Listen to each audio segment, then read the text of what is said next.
La nuit était froide et silencieuse et les rues presque désertes étaient éclairées par des lampadaires fatigués qui semblaient tout observer lorsqu'une femme noire nommée Amara Lewis conduisait lentement avec un visage calme et des mains fermes sur le volant. Elle ne se dépêchait pas et n'avait rien fait d'illégal, pourtant les lumières rouges et bleues apparurent soudain derrière sa voiture brisant le silence. Amara soupira, mit son clignotant et se gara tranquillement car elle savait qu'elle n'avait rien à se reprocher. L'agent de police Daniel Harper descendit de sa voiture fatigué mais vigilant et son regard changea à peine en voyant la conductrice. Il s'approcha la main près de son arme et demanda le permis et l'immatriculation. Amara les lui remit avec respect sans peur. Lorsque Daniel consulta l'ordinateur de bord, un message apparut indiquant véhicule possiblement volé et sans hésiter il lui ordonna de sortir du véhicule. Amara, surprise, expliqua qu'il devait s'agir d'une erreur car la voiture était à son nom, mais Daniel refusa d'écouter. Il lui demanda de mettre les mains derrière le dos et les menottes se refermèrent avec un bruit métallique froid. Il n'y avait aucune peur dans ses yeux, seulement une profonde déception. Tandis qu'elle était conduite vers la voiture de police, elle leva les yeux vers le ciel sans prier ni supplier, pensant simplement que la vérité trouve toujours son chemin. Au commissariat, Daniel lui demanda son nom et sa profession. Elle répondit qu'elle travaillait dans le domaine du droit. Il sourit avec mépris et dit que le juge déciderait le lendemain, sans savoir qu'au même moment, dans un tribunal de la ville, une robe noire était soigneusement préparée, celle de la juge Amara Lewis. Cette nuit-là, Daniel dormit mal, envahi par un malaise étrange, sans imaginer qu'au matin il verrait la femme qu'il avait arrêtée assise sur le banc des juges et comprendrait que le véritable jugement ne serait pas pour elle mais pour lui.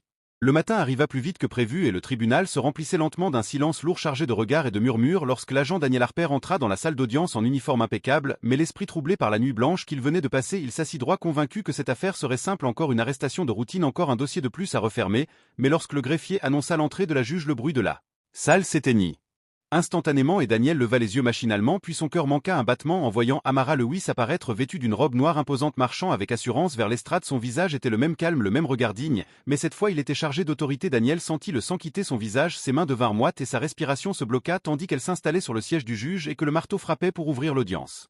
Leurs regards se croisèrent un bref instant et Amara ne montra ni colère ni vengeance, seulement une froide lucidité, comme si elle observait un homme face à ses propres actes. Daniel comprit à cet instant que le système qu'il croyait infaillible venait de se retourner contre lui et que chaque décision prise la veille, chaque ordre donné sans écouter, allait maintenant peser lourd dans une salle où la justice ne portait pas d'uniforme mais une robe noire et où le pouvoir appartenait à celle qu'il avait menottée sans chercher la vérité. La salle d'audience semblait plus étroite que jamais et chaque respiration résonnait tandis que la juge Amara Lewis feuilletait calmement le dossier devant elle avec une maîtrise qui contrastait violemment avec le chaos intérieur de l'agent Daniel Harper assis au premier rang. Son regard était fixé sur le sol, incapable d'affronter cette réalité brutale. Amara commença à parler d'une voix posée mais ferme, rappelant les faits de l'arrestation, leur le lieu, la raison invoquée. Chaque mot était précis, tranchant comme une lame, et plus elle parlait, plus Daniel sentait le poids de ses propres choix l'écraser. Elle interrogea la procédure suivie, demanda pourquoi la conductrice n'avait pas été écoutée, pourquoi aucune vérification approfondie n'avait été faite avant l'arrestation, et le silence de Daniel était plus coupable que n'importe quelle réponse. La salle observait attentive, comprenant peu à peu que cette affaire n'était pas ordinaire. Amara s'arrêta un instant, leva les yeux et posa une question simple mais lourde de sens, demandant si la couleur de peau avait influencé la décision. Cette question tomba comme un coup de tonnerre et Daniel sentit la sueur couler le long de sa nuque car il savait que même sans l'avoir dit, son comportement avait déjà répondu pour lui. Amara ne cherchait pas à humilier ni à se venger, elle exposait la vérité avec la froideur de la justice, rappelant que la loi n'est pas un instinct ni un soupçon mais une responsabilité sacrée. Et à mesure que ses paroles remplissaient la salle, Daniel comprit que ce procès n'était pas seulement celui d'un dossier mais celui d'une conscience et que chaque regard posé sur lui était le miroir de ses propres préjugés, désormais impossible à ignorer.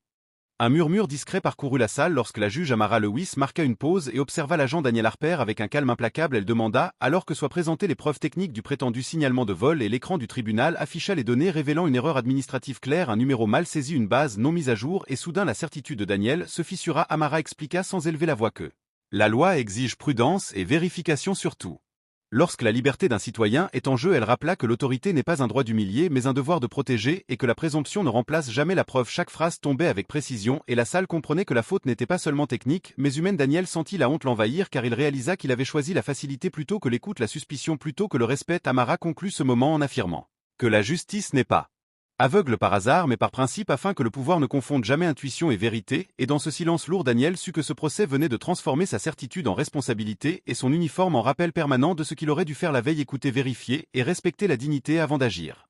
L'air dans la salle d'audience devint presque tangible, chaque souffle semblait peser comme une pierre alors que la juge Amara Lewis continuait à dérouler le récit de la nuit précédente avec une précision glaciale. Elle détailla comment elle avait été arrêtée sans raison valable, comment ses droits avaient été ignorés et comment la seule couleur de sa peau avait, inconsciemment ou non, influencé la décision de l'agent Daniel Harper. La tension était palpable et Daniel se sentit devenir de plus en plus petit sous le regard implacable de la juge. Il comprit que ce n'était pas seulement une question de procédure, mais de morale. Il avait été confronté à son propre préjugé, et maintenant la loi elle-même semblait le regarder. Amara expliqua qu'elle n'était pas venue pour punir, mais pour instruire. pour rappeler à tous dans la salle que chaque arrestation sans preuve solide pouvait détruire la vie d'une personne et que le véritable courage d'un policier n'est pas de faire appliquer la loi aveuglément mais de savoir quand écouter et vérifier chaque détail. Daniel tenta de parler, de justifier ses actions mais sa voix se bloqua dans sa gorge.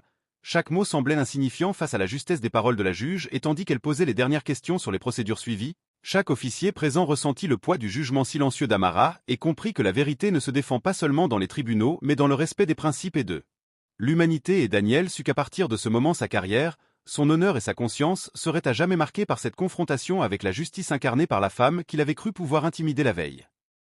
Le silence dans la salle était presque oppressant tandis que la juge Amara Lewis reprenait la parole, son regard perçant scrutant chaque visage présent mais surtout celui de l'agent Daniel Harper. Elle exposa calmement l'importance de la présomption d'innocence et de la responsabilité qui incombe à quiconque détient le pouvoir d'arrêter un citoyen sans preuve tangible. Chaque mot tombait avec gravité, soulignant que la loi n'était pas un outil de pouvoir arbitraire mais un mécanisme fragile qui exigeait discernement et respect. Elle détailla encore comment une simple erreur administrative pouvait devenir un instrument d'injustice si elle n'était pas corrigée à temps et expliqua que chaque décision hâtive avait le potentiel de briser des vies et des carrières. Daniel sentait son cœur battre à tout rompre tandis qu'il prenait conscience que son arrogance, sa précipitation et ses préjugés l'avaient conduit à cette humiliation publique. Amara conclut en rappelant que la justice ne pardonne pas l'ignorance ni la négligence et qu'un officier digne de ce nom devait toujours se rappeler que la protection de la vérité et de la dignité humaine prime sur toute envie de simplifier les procédures ou de se reposer sur des suppositions. À mesure que ses paroles résonnaient dans la salle, Daniel comprit que sa position d'autorité n'était pas un privilège mais une lourde responsabilité et que chaque action qu'il avait entreprise la veille serait désormais jugée non seulement par la loi, mais aussi par sa propre conscience, et l'histoire retiendrait son erreur comme un avertissement silencieux pour tous ceux qui oublient que la justice n'appartient à personne, elle est un devoir envers tous.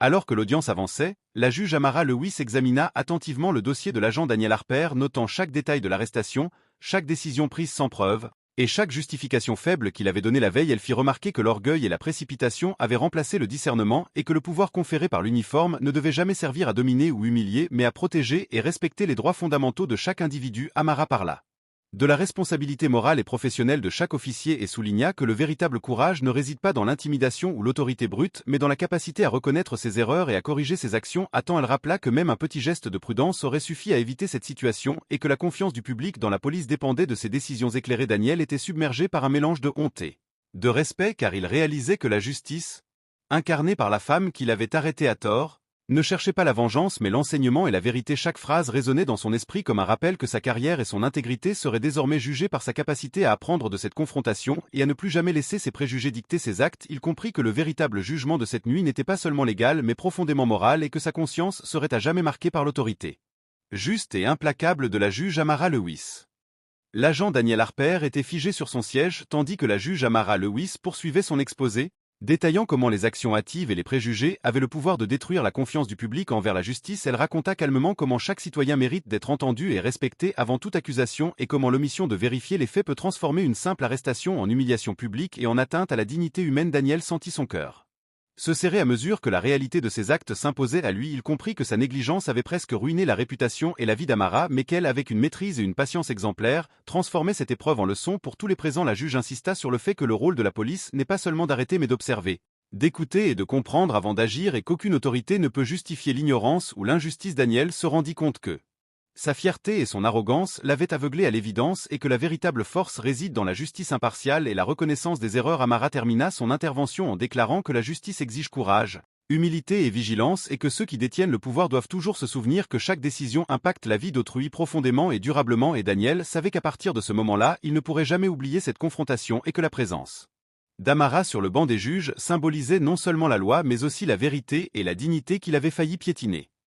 La tension dans la salle d'audience atteignait son paroxysme tandis que la juge Amara Lewis continuait à examiner calmement mais fermement les circonstances exactes de l'arrestation de l'agent Daniel Harper. Elle détailla comment les décisions basées sur des suppositions avaient failli causer un préjudice irréparable et comment la loi exige que chaque citoyen soit traité avec impartialité et respect avant toute action coercitive. Chaque mot prononcé par Amara résonnait dans la salle comme un rappelle que l'autorité n'est jamais un droit de punir mais un devoir de protéger et de servir la justice. Elle souligna également que la négligence, l'orgueil et le manque de discernement peuvent transformer un simple incident en une leçon publique sur l'importance de l'éthique et de la responsabilité. Daniel sentait son cœur battre de plus en plus vite, sa conscience le submergeant alors qu'il prenait conscience que son comportement avait non seulement trahi les principes de la loi mais aussi mis En péril sa propre crédibilité, Amara conclut que le véritable respect de la loi ne réside pas dans la peur ou l'intimidation, mais dans la capacité de reconnaître ses erreurs et de rectifier ses actions avec courage et humilité, et tandis que la salle entière écoutait, chaque officier comprit que le véritable jugement ne venait pas seulement du tribunal, mais de la capacité à exercer le pouvoir avec intégrité, et que la présence imposante de la juge Amara Lewis symbolisait l'exigence inébranlable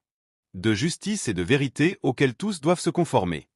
L'agent Daniel Harper sentait chaque mot de la juge Amara Lewis pénétrer son esprit comme une lame de vérité. Amara expliqua que l'autorité sans discernement est une menace et que chaque fonctionnaire doit se rappeler que derrière chaque dossier, chaque arrestation, se trouvent des vies humaines qui méritent respect et justice. Elle rappela calmement que la prudence et l'écoute sont les fondements de l'ordre et que l'impulsivité et les préjugés peuvent transformer des innocents en victimes. Daniel était submergé par la honte et la lucidité. Il comprit que son attitude la veille n'était pas seulement une erreur professionnelle mais une faillite morale et que l'image de l'uniforme qu'il portait était désormais ternie par son propre comportement. Amara poursuivit en soulignant que la loi est un bouclier pour les innocents et que ceux qui la servent doivent d'abord protéger la vérité et l'équité avant toute autre considération. Elle conclut que chaque citoyen mérite d'être entendu et que la force de la justice réside dans sa capacité à transcender les préjugés et les préférences personnelles. Tandis que la salle d'audience restait silencieuse, Daniel comprit que cette confrontation n'était pas simplement un jugement officiel, mais un miroir de sa propre conscience et que la présence imposante de la juge Amara Lewis incarnait la rigueur, la patience et l'intégrité qui devaient guider chaque décision de ceux qui détiennent le pouvoir.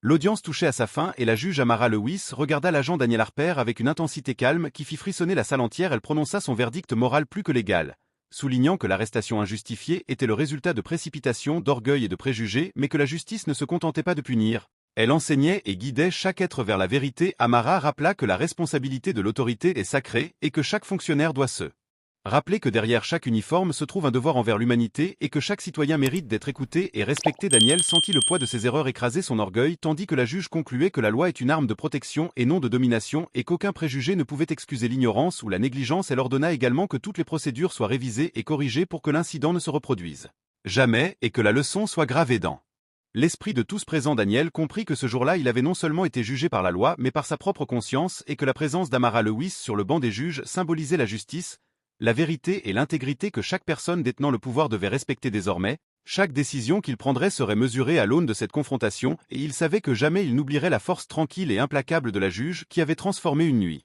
d'humiliation en leçon éternelle de justice et de dignité.